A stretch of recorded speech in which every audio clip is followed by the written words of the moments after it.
Hola, hoy quiero invitarte a seguir viendo la fascinante vida y obra del genio renacentista. ¿Qué ves cuando ves a Miguel Ángel? Por siglos hemos admirado su obra, pero el hombre detrás del arte es igual de fascinante. Durante gran parte del siglo XVI definió el arte y la cultura italiana, sentando las bases que influirían en artistas de generaciones venideras. Conozcamos más sobre el hombre que una vez escribió: la verdadera obra de arte no es más que una sombra de la perfección divina. Y es en esta búsqueda de la perfección que acontecen las idas y vueltas entre el artista y el Papa Julio II, idas y vueltas entre encargos, compromisos, arrepentimientos, peleas y castigos. Como vimos anteriormente, el Sumo Pontífice encarga a Miguel Ángel el diseño y la construcción de su propio mausoleo. Pero sabemos que desde el comienzo las relaciones entre el Papa y el artista se desarrollarán tanto en un plano de admiración como de discusión. En una relación muy tormentosa, el proyecto de Miguel Ángel, que incluía 40 estatuas, agradó mucho a Julio II, quien rápidamente lo envió a las canteras de Carrara. Durante 8 meses el artista estuvo eligiendo y tallando los bloques de mármol. Sin embargo, este entusiasmo pontificio no duró mucho tiempo. Al parecer, Bramante y Rafael, arquitectos del Vaticano, convencieron al Papa de lo inoportuno de hacer un mausoleo en vida. El Sumo Pontífice perdió entonces interés por su tumba y orientó sus energías a un colosal proyecto de basílica que le presentaron estos últimos, capaz de simbolizar el poder y la gloria de la Iglesia de Cristo en el mundo, mientras Miguel Ángel realizaba su Moisés y los esclavos, ignorando lo que se avecinaba, lo que después él mismo llamaría la tragedia de la sepultura. Tragedia marcada por el desánimo y la humillación. Trabajo que fue en decadencia por la falta de patrocinio y por una serie de contratiempos provocados por la envidia de sus contemporáneos. Luego de varios intentos del artista para cobrar su trabajo, decidió marcharse a Florencia. Esta huida pudo suponerle prisión. Tal era el poder que el Papa y los señores ejercían sobre los artistas que tomaban bajo su protección. Pero no olvidemos que Miguel Ángel, como hombre del Renacimiento, tenía en alta estima su condición y dignidad de artista y no aceptaba ningún menoscabo de ella, ni siquiera procedente de las más altas instancias del poder. Su desplante al Papa Julio II ejemplifica esta convicción, aunque pronto, por la presión del gobierno florentino, se vio obligado a regresar sin suponer que esto cambiaría en parte su vida, ya que Julio II le propuso, por no decir lo obligó, a manera de castigo, la decoración de la bóveda de la Capilla Sixtina, decoración que sería considerada más tarde obra cumbre de la pintura universal, la que analizaremos un poquito más adelante, ya que ahora nos detendremos en su colosal y majestuoso Moisés, escultura gigantesca de aproximadamente 2,5 metros de altura, obra que preside el conjunto, pieza fundamental del monumento funerario, con el que el escultor hubo de batallar a lo largo de 40 años.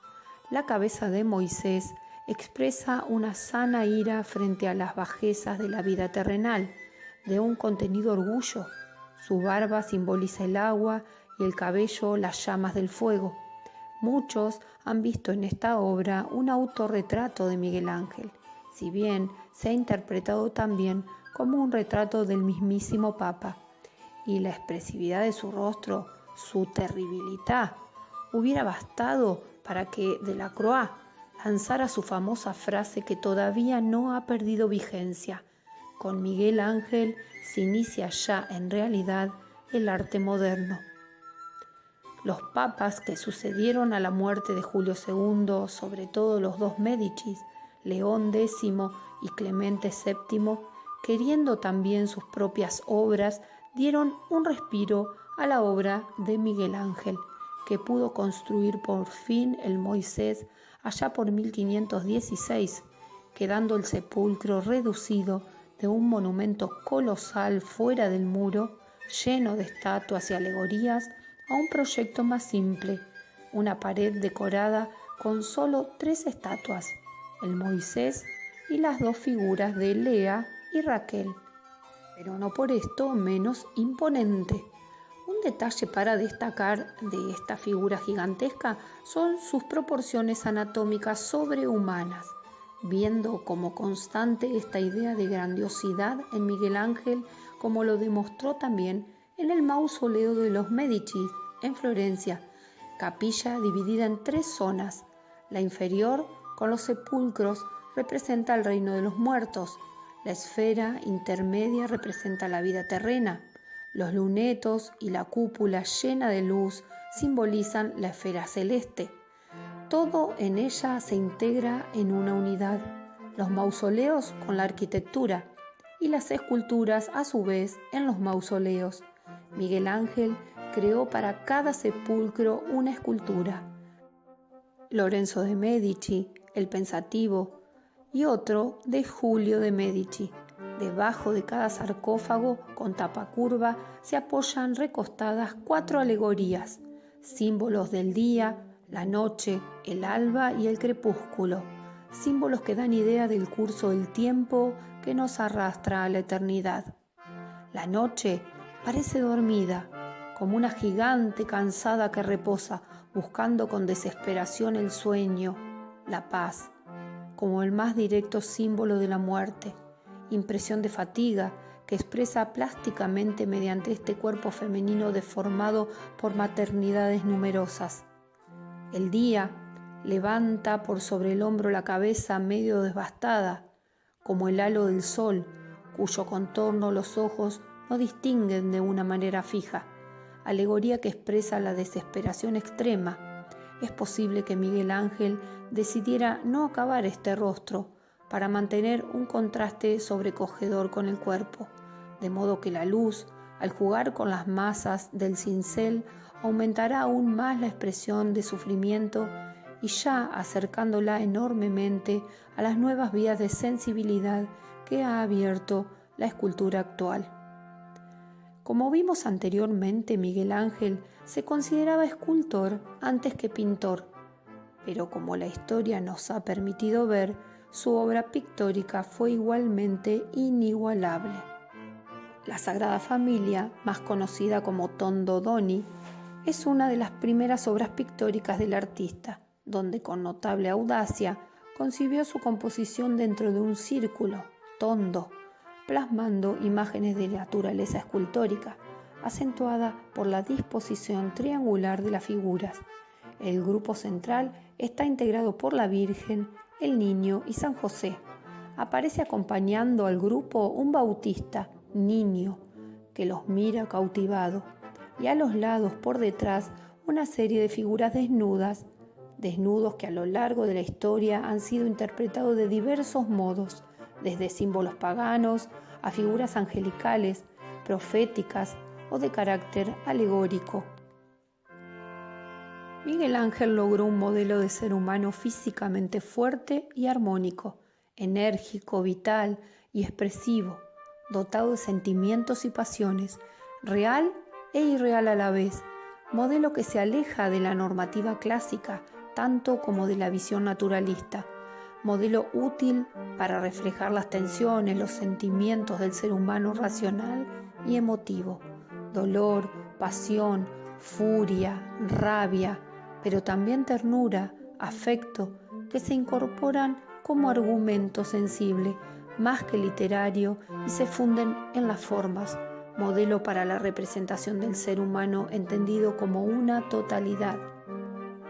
La presencia de la figura humana como exclusivo protagonista de sus objetivos como creador que afirmaba que tal vez solo desde el arte se puede humanizar la divinidad, dotada no solo de un rostro y un aspecto humano, sino también de la capacidad de expresión y sufrimiento.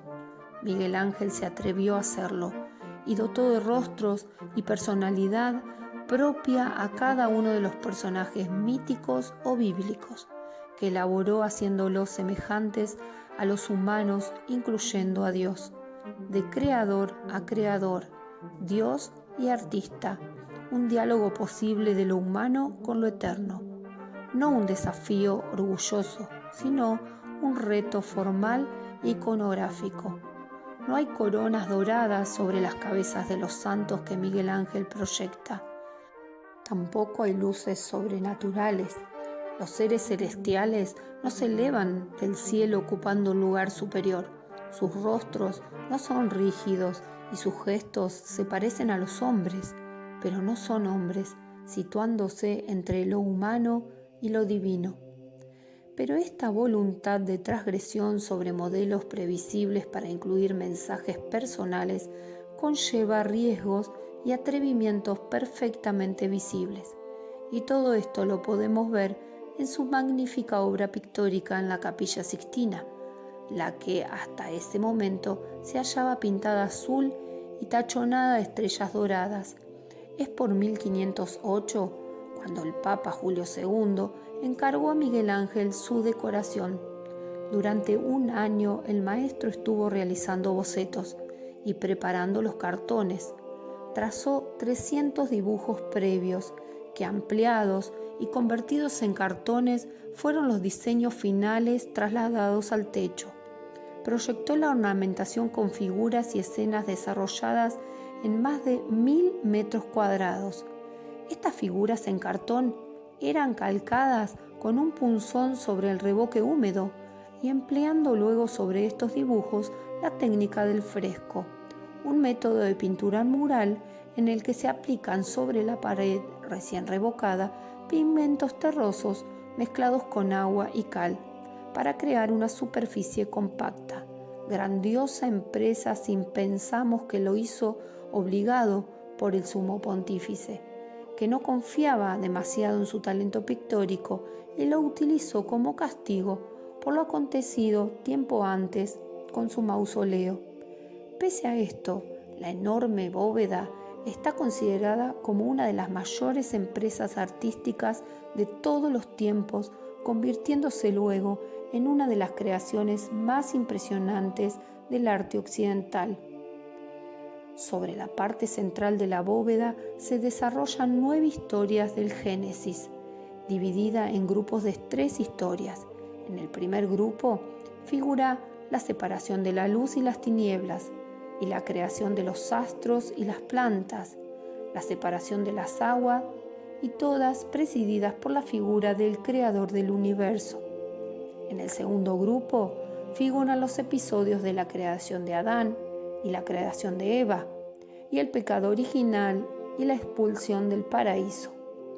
En el tercer grupo, el sacrificio de Noé, el diluvio universal y la embriaguez de Noé.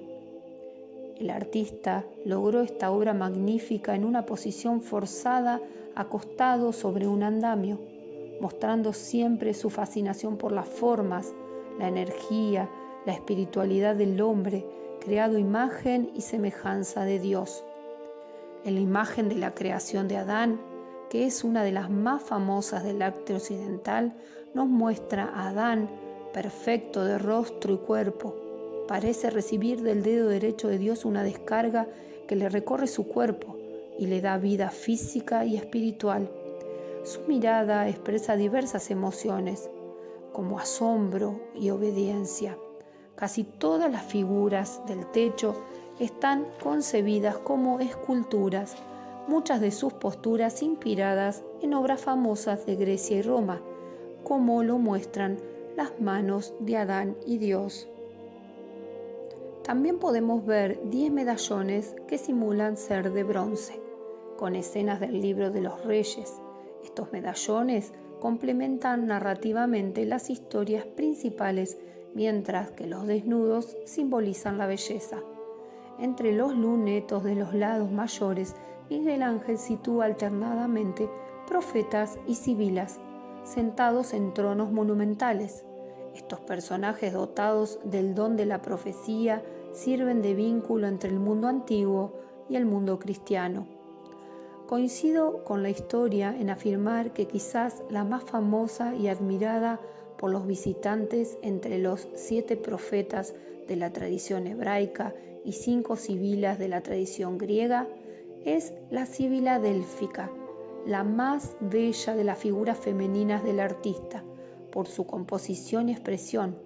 La joven parece volverse hacia el espectador como si éste la estuviese llamando o sorprendida en el momento de su lectura de los textos sagrados, creando en este juego de miradas una tensión misteriosa.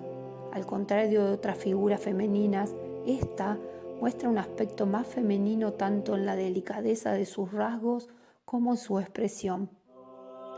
Otro detalle para destacar puede verse en el profeta Jeremías, donde la desazón del rostro ha llevado a varios autores a afirmar que se trata de un autorretrato, ya que refleja en su semblante la angustia del pintor agobiado por el peso de sus pecados y las contradicciones entre su concepción del arte y la belleza y las leyes morales que impone la fe. Ante tan grandiosa empresa y azotado por las dudas, Miguel Ángel se preguntaba ¿dónde estaba la fe entre tanta acumulación de arte en el Vaticano? Por fin, 25 años más tarde, Miguel Ángel volvería a entrar a la Capilla Sixtina para pintar por orden de otro papa el juicio final, tras el altar en la pared del fondo. Si en lo alto de la bóveda Miguel Ángel figuró los orígenes de la humanidad, en la pared del fondo creyó que debía representar el último acto de la humana tragedia.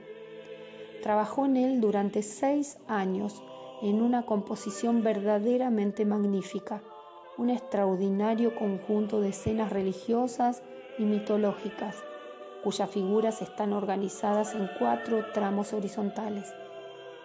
Los 2 superiores pertenecen al orden celestial y los 2 inferiores a los mundos terrenal e infernal, inspirados en pasajes de la Divina Comedia de Dante.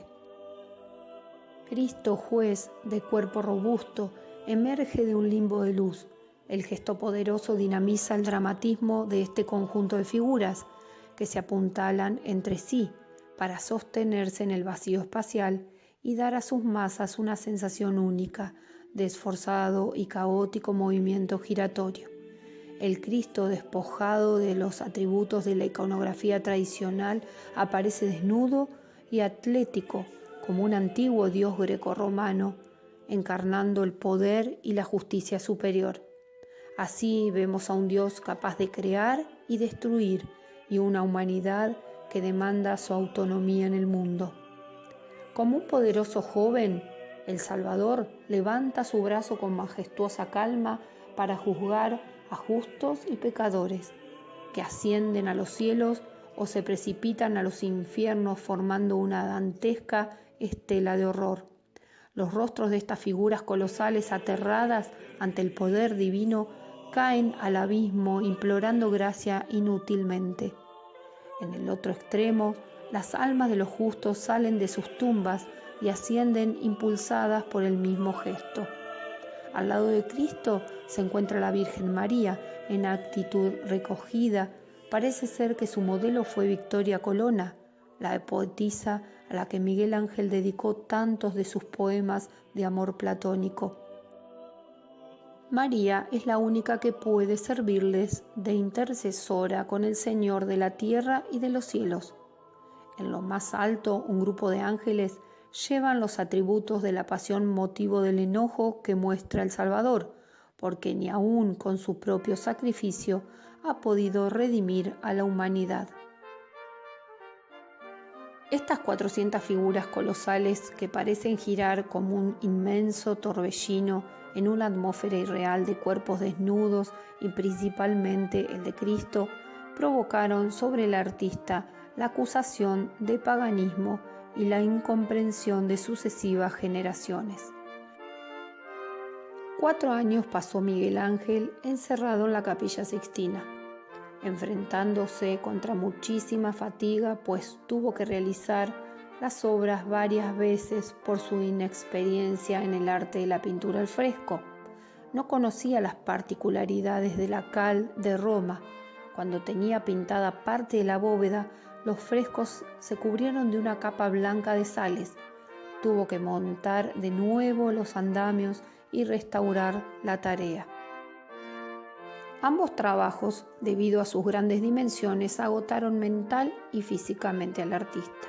Y este último, el juicio final, se convirtió para él en una obra de penitencia que alivió su atormentada crisis de fe en el poder papal.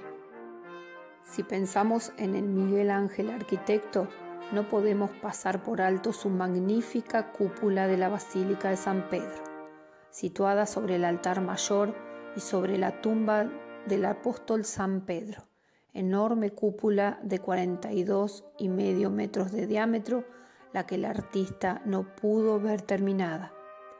Por último, en el mármol también plasmó el dolor espiritual de su vejez. Entre 1550 y 1555, con esforzados movimientos de su cincel, Miguel Ángel esculpe otra piedad para su propia tumba. Según Vasari, la cabeza de José de Arimatea es un autorretrato. Desde la escultura helenística jamás había sido expresado el estado de ánimo, el sentimiento íntimo, con una intensidad tan vigorosa, tan definitiva. Esta pietà, la Piedad Rondanini, es un grupo en el que las dos figuras verticales, la madre de pie sosteniendo el hijo muerto, componen un conjunto atormentado y conmovedor. El artista había quedado solo, pero hasta la última hora se mantuvo fuerte y lleno de voluntad. Sus últimos días son los de un titán que se apaga. Trabajó todo el sábado y el domingo, no recordando que lo fuese. Solo quería crear. 3 días después, con casi 90 años, moría. Como vimos en la totalidad de su obra, Miguel Ángel transita en una lucha constante entre el tormento y el éxtasis, lucha que libró como artista y como hombre, en su apasionada búsqueda de la belleza que definió su vida y lo enfrentó al poder y a las contradicciones de su propio espíritu.